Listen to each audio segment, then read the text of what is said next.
ಸದಸ್ಯರನ್ನ ಒಕ್ಕೊರಲಿಂದ ಪ್ರತಿಯೊಬ್ಬರನ್ನು ಕರೆಸಿ ಇಂಡಿವಿಜುವಲ್ ಆಗಿ ಈ 5 ಜನ ಆಕಾಂಕ್ಷಿಗಳಿದ್ರು 5 ಜನ ಆಕಾಂಕ್ಷಿಗಳಲ್ಲಿ ಅವ್ರವ್ರ ಕೈಗೇನೆ ಲೆಟ್ರ್ಗಳನ್ನ ಕೊಟ್ಟು ನಿಮ್ಗೆ ಯಾವ ಅಭ್ಯರ್ಥಿ ಆಗಬೇಕು ಅಂತ ನಾನೇ ಇಂಡಿವಿಜುವಲ್, ಶಾಸಕರು ಇರಲಿಲ್ಲ, ಯಾವ ಅಧ್ಯಕ್ಷರು ಇರಲಿಲ್ಲ, ನಾವು ನಮ್ಮ ಜಿಲ್ಲಾ ತಂಡದವ್ರು ಮಾತ್ರ ಕೂತಿ ಇದನ್ನು ಮಾಡಿದ್ದು.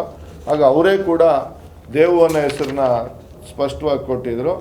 ವಿಜಯಲಕ್ಷ್ಮಿ ಅನ್ನೋರು ಮೊದಲು ನನ್ನ ಹೆಸರು ಅವ್ರ ಹೆಸರನ್ನೇ ಹಾಕೊಂಡಿದ್ರು. ಅದಾದಮೇಲೆ ಎರಡನೇದು ಆಪ್ಷನ್ ಕೊಡಿ ನನಗೆ ಅಂದ್ಬಿಟ್ಟು ದೇವು ಹೆಸರನ್ನು ಹಾಕಿದರು. 15 ಜನನೂ ಮೀಟಿಂಗ್ ಅಟೆಂಡ್ ಮಾಡಿದ್ದಾರೆ. 15 ಜನಕ್ಕೂ ವಿಪ್ಪನ್ನ ಜಾರಿ ಮಾಡಿದ್ದೀವಿ. 15 ಜನದ್ದು ವೈಯಕ್ತಿಕ ಅಭಿಪ್ರಾಯಗಳನ್ನ ತಿಳಿಸಿದ್ದೀವಿ.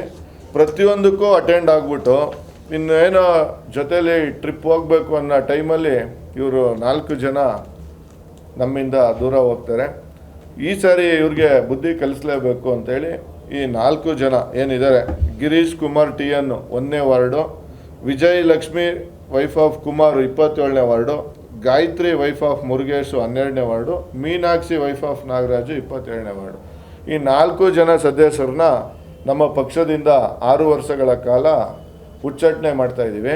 ಅದಲ್ಲದೆ ನಾಳಿದ್ದು ಈ ಸದಸ್ಯತ್ವ ರದ್ದಾಗೋಕ್ಕೆ ನಮ್ಮ ಏನೇನು ಕಾನೂನು ಕ್ರಮ ತಗೋಬೇಕು ಅದನ್ನ ಕೋರ್ಟಲ್ಲೂ ಕೂಡ ಸಬ್ಮಿಟ್ ಮಾಡ್ತಾಯಿದ್ದೀವಿ.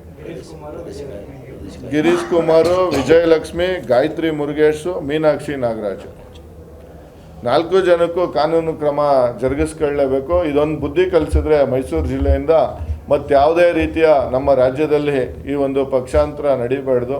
ಈ ಥರ ಜೊತೆಯಲ್ಲಿ ಇದ್ಕೊಂಡು ಅಧಿಕಾರಗಳನ್ನ ಅನುಭವಿಸಿ ಮತ್ತೊಮ್ಮೆ ಯಾವುದೋ ಒಂದು ಆಮಿಷಕ್ಕೊಳಗಾಗಿ ಪಕ್ಷದ ಚಿಹ್ನೆಯಲ್ಲಿ ಗೆದ್ದು ಮತ್ತೆ ಪಕ್ಷಕ್ಕೆ ದ್ರೋಹ ಮಾಡೋ ಅಂಥವ್ರನ್ನ ಯಾರೂ ಸಹಿಸಬಾರ್ದು ಅಂತ ಹೇಳಿ ಈ ಒಂದು ಕ್ರಮನ ನಾವು ಜಿಲ್ಲಾ ಕಮಿಟಿಯಿಂದ ತಗೊಂಡಿದ್ದೀವಿ. ಈಗ ಮುಂದಿನ ದಿನಗಳಲ್ಲಿ ನಡೆಯೋ ಚುನಾವಣೆಯಲ್ಲಾದರೂ ಬೇರೆಯವರು ಎಚ್ಚೆತ್ಕೋಬೇಕು. ಹಿಂದೆ ಈ ಥರ ನಡೆದಾಗ ಅವ್ರಿಗೆ ಬುದ್ಧಿ ಕಲಿಸಿದ್ರೆ ಹಿಂದೆ ಇಷ್ಟ ಆಗ್ತಿರ್ಲಿಲ್ಲ. ಹಿಂದಿನವರು ಬುದ್ಧಿ ಕಲಿಸದೆ ಹೋದಕ್ಕೆ ಇದು ಮುಂದೆ ಅದೇ ಮುಂದುವರ್ಕ ಬರ್ತಾ ಇದೆ. ಇದು ಈ ಥರ ಆಗಬಾರ್ದು ಅಂತೇಳಿ ಈ 4 ಜನನ್ನ ತಕ್ಷಣದಿಂದ ಜಾರಿ ಬರುವ ರೀತಿ ಇವತ್ತಿಂದನೇ ಕೂಡ ಅವ್ರನ್ನ ಅಮಾನತು ಮಾಡ್ತಾ ಇದ್ದೀವಿ. ಮುಂದಿನ ದಿನಗಳಲ್ಲಿ ಕಾನೂನು ಹೋರಾಟನೂ ಕೂಡ ನಾವು ಮಾಡ್ತೀವಿ.